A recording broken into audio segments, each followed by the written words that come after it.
Hello everyone, welcome to my video. Today I'm going to talk about a news and give a little bit of background and analysis about it. The news we are going to talk about today is that France has recently banned female students from wearing abaya at school. Abaya is the loose beating robe worn by some Muslim women, and now it is banned in the French state-run schools starting from September 4th this year. However, the ban was only announced a few days before the start of the school year on the 27th of August. The Education Minister of France said that the implementation was under the principle of laïcité, which means secularism in general.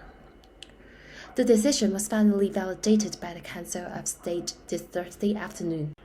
However, the new ban has led to heated debates between different groups surrounding the implication of the wearing of abayas, the exercise of laïcité in nowadays France, and the possible effects on the creation of an inclusive society. In this video, I'm going to first present the opinions from different stakeholders regarding on this issue. Then, I will talk about the history, the interpretation of laïcité, and therefore its possible impact on society as a whole. So now, let's get started. On the official website, the Education Minister cited two reasons for the implementation of this prohibition. First, the current regulation on outfits does not comply with the principle of laïcité and the law passed in 2004. So first, I'm going to talk about the government's perspective on this issue. In note de service published on the 31st of August, it mentions that the principle of secularism, which guarantees the neutrality of schools and protects pupils from any proselytizing behavior, is therefore a cardinal principle that protects freedom of conscience. It also mentions that under Article L 141.51 of the Education Code, which incorporates the law of 15th March 2004, the wearing of such clothing, which ostensibly manifests a religious affiliation in the school environment, cannot be tolerated. Next, the second reason stated on the official website is to protect the students.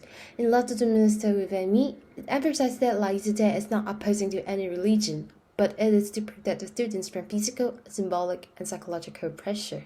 However, the Muslim groups have a different opinion. The vice president of the Conseil français du culte musulman stated in an interview that I think the minister could have asked the opinions of the religious leader. For me, the abaya is not a religious dress. It is a form of fashion. A similar argument has been made by the national president of the Muslim Students of France. Now, regarding the views of politicians, for the left wings, the ban divides the Nouvelle Union Populaire Écologique and Social Coalition, with elected members of the Socialist Party and the French Communist Party approving the ban on the grounds of secularism, while La France Insoumise denounces the decision as Islamophobic and Écologie Le Vert as stigmatizing. A French politician from La France Insoumise, Jean Mélenchon, said that the Muslims were being targeted again. However, it is noteworthy that he supported the ban on headscarf in 2004, claiming that our way of life for us the French is that we don't wear the veil to school. Last but not least, here are the views of the scholars, and it is cited from an interview done by France 24. A researcher in comparative law, Rim Zara Alun, believes that this ban would give more burdens to the teachers and would only force more Muslim students into private school. A professor at University Paris, Gabriel Latanzo, believed that the ban ensures the freedom of teachers to teach scientific beliefs to the students.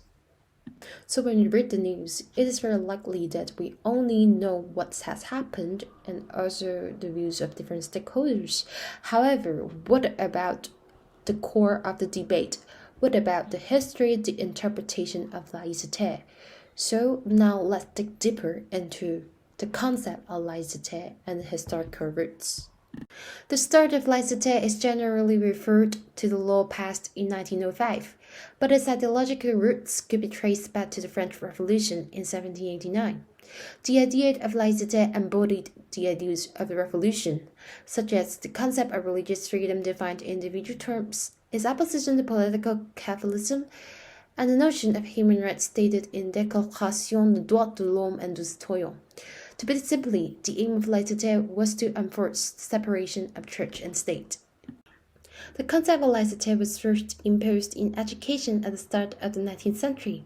In 1806, Napoleon created a new state education system through the establishment of the Université Impériale, which constantly denied the participation of the church. Yet, as permitted by the 1850 Law Valou, the church could freely set up private secondary schools.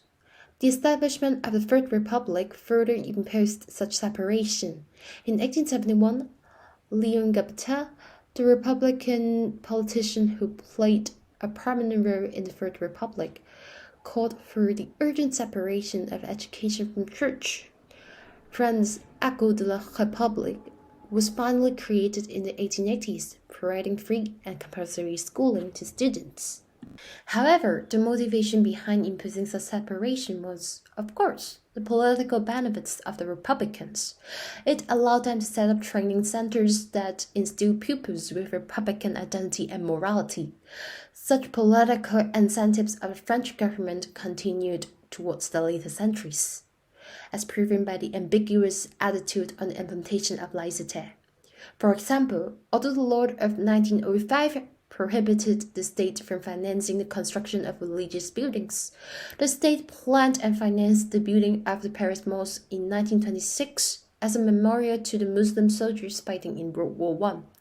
The aim behind this was to show that France was friendly to Islam, and therefore to limit resistance to French rule in North Africa, where most former French colonies were located. The history of the development of laïcité shows that it starts with mainly about altering the power dynamic between the Catholic Church and the state. Yet it began to be more about Islam nowadays, since after World War II, when the French government recruited laborers from former colonies to help with reconstruction. The French Islamic community started to grow more significantly throughout the 20th century. The first conflict took place in 1989, when the 3 students were suspended for refusing to remove their scarves at the Lycée, which is a high school near Paris. Later in 2004, middle and high school students in France have been barred from wearing ostentatious symbols that have a clear religious meaning, like a Catholic cross, a Jewish skull cap, or a Muslim headscarf. Since 2011, it has also been illegal to wear a face covering boot in the public. So that's a very brief history of laïcité and also its implementation in the education field. So now let's move on to the interpretation of laïcité. Taking the debate on the headscarf as an example, different interpretations of laïcité prevailed. One person permitted Muslim girls to wear the headscarf in state school on the ground that modern laïcité has come to mean le droit à la différence, that means the right to the different. But another version defined it as religious neutrality and social homogeneity. It refused the headscarf on both religious and gender grounds, fearing that its acceptance would make the education system vulnerable to all manners of fundamentalist ideas. Another point to think about is that the extent of the implementation of laïcité. According to the logic of the French government, religion is deemed a private matter that should not be showcased in public space. This leads to further questions. First, what should be seen as public space? Second, should religious symbols also be totally banned in public areas outside state-run schools? To put it simply, the key question is how far the French government should go when it comes to the exercise of laïcité. All in all, the huge leeway for interpretation could be problematic when it comes to legislation. This means that the politicians could modify, compromise, or even distort its definition for its own political benefits. This may lead to social problems and therefore a more polarized society. They could simply claim that their own idea of laïcité is a Republican tradition and the founding principle of the Republic that has to be followed by all means, regardless of oppositions and doubts raised by the public or certain groups. Therefore, it could be detrimental if being exploited by the politicians. As mentioned, the different definitions of laïcité could lead to detrimental social impacts. It is argued that the new prohibition could lead to stigmatization and therefore a more serious problem of Islamophobia, which has been intensifying since the 2015 Paris attack. In August 2016, the mayor of Cannes announced the ban of wearing burkini on the town beaches, saying that I simply forbid a uniform that is the symbol of Islamic extremism. This shows that some politicians equate Islam with extremism. and the imposition of the legal ban might have unintentionally reinforced similar inaccurate stereotypes of Muslims among the public. This may therefore lead to the feeling of rejection within the Muslim community. Furthermore, Muslim females have always been overgeneralized as oppressed subjects. This was pointed out by Homa, a Canadian-Iranian anthropologist, who argued that many Western images of the veil are inaccurate and romanticized. As mentioned in her article, the problematic assumption that the veil equals ignorance and oppression means that young Muslim women have to invest a considerable amount of energy to establish themselves as thinking, rational, literary students and individuals. However, when a white woman wears a veil, it is perceived to be a kind of fashion. All in all, there has always been a huge controversy over the concept and the exercise of laïcité in French society, especially after the 20th century. The most important takeaways for the government, and also us, is the necessity to reflect on how the Republican ideals should be interpreted to fit in the modern multicultural society so that the interests of different parties can be equally taken into account. Otherwise, the idea of laïcité would just be nothing but a myth-based religion that leads to the further polarization of the already divided French society, and even worse, psychological damage to the young generation. That's the end of the video. Thank you so much for watching. If you like this content, please remember to subscribe and also follow my Instagram. I will try to update every week, and I hope to continue to provide contents and provide news analysis. So please support and please stay tuned. Bye bye.